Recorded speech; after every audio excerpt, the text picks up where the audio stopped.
Montre et mystère à l'heure des présidents américains, de George Washington au XVIIIe siècle à Biden en passant par Trump, Obama, Bush, Kennedy ou Reagan, tous ont leur cadran préféré. Et si le général Eisenhower a reçu de Rolex le 150 millième chronomètre entièrement approuvé, Bill Clinton a été le premier à associer des montres abordables avec ses costumes de commandant en chef des États-Unis.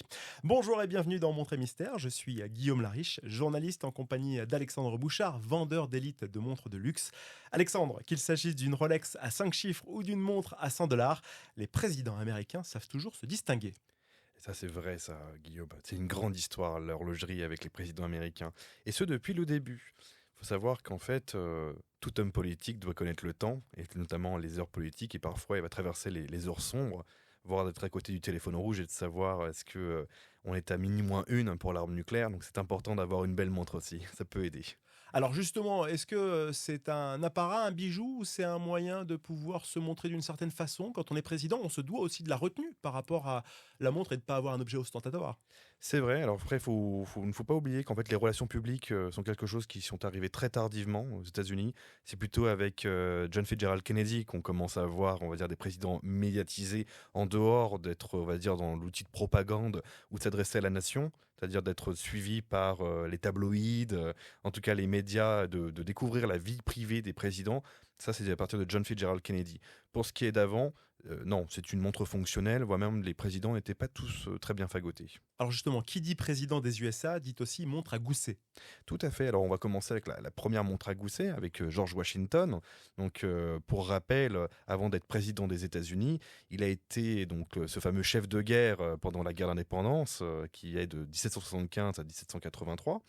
Ensuite, en 1787, il va être président de la Convention, qui va permettre de rédiger la Constitution des États-Unis d'Amérique. Puis en 1789, il devient président. Il va faire 2 mandats. Et il va demander à un moment donné à un de ses très bons amis de lui fournir une montre. Alors pour ce faire, il va avoir un de ses amis qui va lui dire eh bien, il faudrait s'intéresser à des horlogers, notamment à un premier, ça fonctionne pas. Ensuite, un deuxième, bon, ça fonctionne pas. Et jusqu'à ce qu'on lui propose la montre créée par Jean-Antoine Lépine. Alors, petit rappel, Jean-Antoine Lépine, c'est celui qui a inventé le mouvement Lépine. Donc aujourd'hui, toutes les montres sont des filles de Lépine, puisqu'en fait, c'est l'histoire de ponts. Donc les montres qui sont construites par couches, par puzzle, comme on peut voir lorsqu'on voit des mouvements éclatés. Cette façon de faire l'horlogerie, c'est Jean-Antoine Lépine. Donc on va dire il arrive avec, on va dire, l'innovation du moment.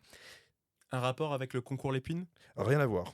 D'accord. C'est une autre personne, ça, mais c'est une très bonne question. Mais là, en fait, ce Jean-Antoine Lépine, en tout cas, est un des pères de l'horlogerie moderne.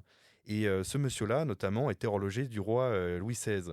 Petit rappel, hein, guerre d'indépendance, le roi Louis XVI, et en fait, sur l'arrière de la montre, sur le mécanisme, on peut voir des fleurs de lys avec Jean-Antoine Lépine, horloger du roi. Donc ça fait un petit clin d'œil déjà de la relation entre les États-Unis et la France, à travers l'horlogerie aussi. Et on va avoir aussi une deuxième montre qui va être offerte, par exemple, de George Washington à Alexander McGillivray. Alors, ce Alexander McGillivray, qui est-il? C'est simplement, en fait, un homme qui est le fils d'une princesse Creek, donc la tribu des Creek, qui est située en Alabama, donc sud-est des États-Unis, un peu au nord de la Floride, qui est un homme qui est aussi le fils d'un marchand écossais. Et cet homme-là, en fait, va être l'homme qui va permettre de faire entrer l'Alabama dans les États-Unis, tout en respectant les traités indiens avec la jeune nation américaine, notamment avec le traité de New York, puisque New York, à l'époque, était la capitale des États-Unis. Alors justement, quelle marque a le plus de succès auprès des présidents américains? Alors, la marque qui a eu le plus de succès, c'est Rolex. Elle a marqué plusieurs présidents. On peut commencer directement par Dwight Eisenhower. En fait, notamment, il faut savoir qu'à l'arrière de cette montre-là, donc c'est une date just de mémoire, voilà, qui est en couleur or. Donc date just simplement, elle a une date, 3 aiguilles date, elle est entièrement en or. Et derrière au dos, il y a marqué donc les initiales du président Dwight Eisenhower et 5 étoiles, symbole qu'il est général. Donc c'est pour ça que désormais, on parle par exemple de la montre des présidents pour Rolex. Comment ça se passe au fur et à mesure des présidents? Est-ce que ils ont une montre au départ ou c'est à eux de les choisir, leur montre? Comment ça fonctionne? Eh ben, parfois, il y en a qui aiment les montres et d'autres qui sont mal fagotés, à qui on dit, bah, faudrait que tu portes une montre. Donc ça, c'est assez drôle. Donc par exemple, on a, comment dire, le président Franklin Delano Roosevelt, qui lui avait une montre Tiffany. Généralement, elles leur sont offertes soit par des collaborateurs, soit par leurs femmes. Donc cette montre-là, Tiffany, bon, elle paraît toute simple, elle est dans le style 1930, 1940. Elle a quand même fait Yalta, donc c'est pour ça elle est prisée dans l'histoire horlogère. Donc voilà, peu de montres, on va dire, assistent à des grands événements historiques comme ceci. Après, tu vas avoir la montre du président Truman, donc Truman qui a actionné la bombe atomique. Voilà, qui lui avait une Vulcain cricket, donc première montre faite à réveil qui sonne comme un cricket. Alors ça fait vraiment ce bruit là, un cric, cric, cric, cric, cric, cric, cric, cric. C'est assez marrant. Refait pour voir. Ah, cric, cric, cric. Voilà. Et c'était extraordinaire parce que c'est les premières montres de réveil et généralement en fait on voit certains présidents prendre les mêmes modèles que leurs prédécesseurs. Donc ça se transmet dans le temps. Donc c'est à la fois un peu Rolex, un peu Vulcain, voilà pour les montres les plus emblématiques. Ils se font offrir des montres lors de leur voyage, par exemple, aussi. Alors oui, au cours de voyage, on peut avoir il y a les cadeaux diplomatiques par Oui. exemple, mais bon, ça reste à l'État, hein, donc c'est offert, hein, donc ça rentre dans des collections historiques, symboliques. Pour celles-ci, il y en a, mais c'est pas celles qui sont les plus visibles. Donc ça se fait. Par exemple, celles qui sont les plus connues dans des cadeaux, par exemple, ça va être celle de Barack Obama, qui a une York Grey. Alors York Grey, pour les amateurs d'horlogerie, c'est un peu inconnu, mais c'est parce que en fait, ça lui a été offert par les membres du Secret Service, donc le service de sécurité rapproché des présidents des États-Unis. Donc dessus, voilà, c'est une montre à $300. Elle est entièrement noire avec des index blancs. Et dessus, en fait, à midi, tu vas avoir donc une sorte d'étoile de shérif avec, je sais plus, avec un drapeau américain, bref, le blason, et donc qui est le symbole du Secret Service. Donc pour rappel, voilà, qu'il avait été très apprécié, en tout cas par les gens qui assuraient sa sécurité. Alors moi, j'avais envie de revenir sur le général Eisenhower qui a reçu de Rolex le 150 millième chronomètre entièrement approuvé. Oui, alors il faut savoir que les Rolex n'est pas, on va dire, à l'époque, un spécialiste de l'horlogerie. C'est-à-dire que c'est une marque qui fonctionne avec le marketing, surtout dans le défi, qui aime se battre à coup d'aller sur le mont Everest, d'aller traverser la Manche, d'être, on va dire, sur le poignet de coureurs de voitures, etc. Il va avoir une montre précise, c'est tout en fait. Il faut savoir que si d'avoir des chronomètres, on arrivait pour la première fois, donc cette époque-là, à avoir enfin des montres avec des chronomètres automatiques. Donc ça, c'était entièrement novateur. Donc c'est pour ça qu'on lui donne quelque chose de très très bien. Et à côté de ça, on a Bill Clinton, qui lui était le premier à associer des montres très abordables avec ses costumes de commandant des États-Unis. En effet, donc Bill Clinton il suit un peu la tendance des présidents. Il faut savoir, alors lui, il est très particulier. Parce que lui, c'est un fanat de montres, hein. Notamment, il a des Jaeger-LeCoultre avec édition spéciale Navy Seals, où il va avoir aussi une autre montre, une Langen Zone. Donc là, c'est vraiment de la haute finition à l'allemande, comme on aime. Il va avoir aussi, voilà, il mélange un peu digital, donc des Seiko, etc. Lui, il a un peu touche à tout. Donc c'est un des présidents qui est un des plus particuliers. Celui que je dirais qui est plutôt le président, on va dire, le plus relax sur les montres accessibles, c'est George Bush. George Bush qui possède une Timex. Alors, les Timex, en fait, c'est moins connu du grand public en Europe. C'est vraiment une montre de base aux États-Unis, c'est-à-dire qu'on la trouve partout.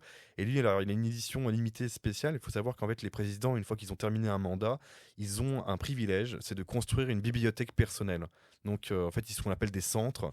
Et donc, lui, en fait, il va avoir une Timex avec un drapeau américain vraiment très très gros, juste en dessous du symbole de 12 heures, avec derrière, voilà, centre de convention George Bush.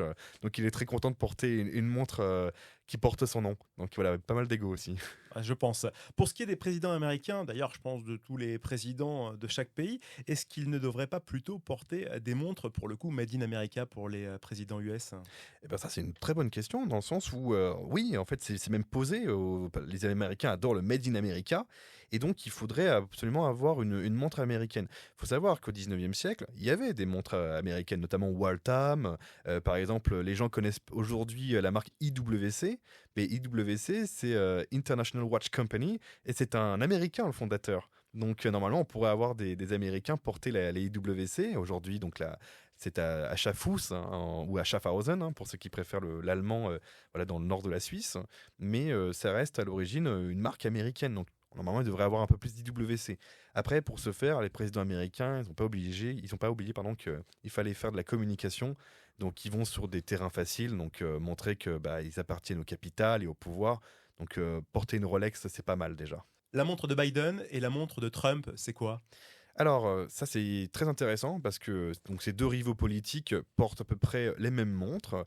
Joe Biden aime beaucoup, Rolex, ainsi que, Donald Trump, mais c'est pas la même ambiance. C'est-à-dire que Joe Biden, lui, il a une Rolex, notamment une Datejust ou une Day-Date, qui est en acier et avec, cadran bleu, donc, plutôt, classique. Il va avoir aussi 2 Omega. Il aime bien la Seamaster, il a aussi, donc il y a la Seamaster, donc qui est la montre de plongée, hein, de Omega avec, comment dire? Lunettes, bleues et cadran bleu et puis, bracelet acier. Il a aussi la Moonwatch, hein, donc la Speedmaster, donc, cadran noir, entièrement en acier, donc celle qu'on voit avec généralement tous les astronautes ou les fans, en tout cas de l'aérospatiale, qui ont cette montre-là. C'est plutôt, voilà, il est plutôt, sport, classique. De l'autre côté, Trump, c'est quelqu'un, bah, qui a réussi, par le biais de l'entreprise, qui a beaucoup communiqué. Donc là, on voit bien son caractère avec des montres en or, mais il a quand même un peu de goût. Il est quand même très Patek Philippe, même s'il a une Rolex, entièrement en or, il est très Patek Philippe, où il a une montre ellipse, donc, forme ovale, hein, elliptique, qui est bleue, avec, le bracelet qui est en or, ainsi qu'une autre montre, alors qui est une Vacheron Constante, hein, très très particulière, qui est carrée, vraiment carrée, voilà, avec, cadran blanc, avec des index bâtons, donc, assez épuré. Montre et mystère touche bientôt à sa fin. Est-ce qu'il y a une chose encore à absolument savoir, cher Alexandre? Bah oui, j'ai une bonne surprise pour toi. Il y a quand même une montre assez exceptionnelle, qu'il ne faut pas oublier. C'est avec John Fitzgerald Kennedy.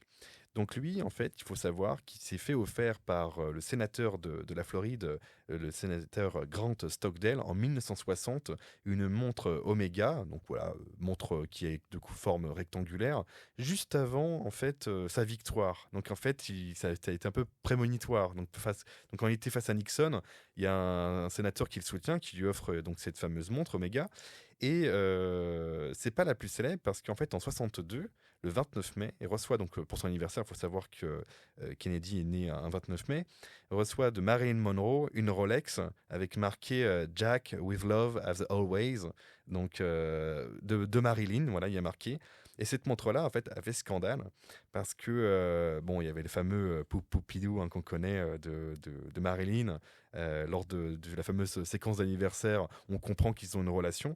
Et cette montre-là, en fait, il a demandé à un de ses aides de se débarrasser de cette montre-là.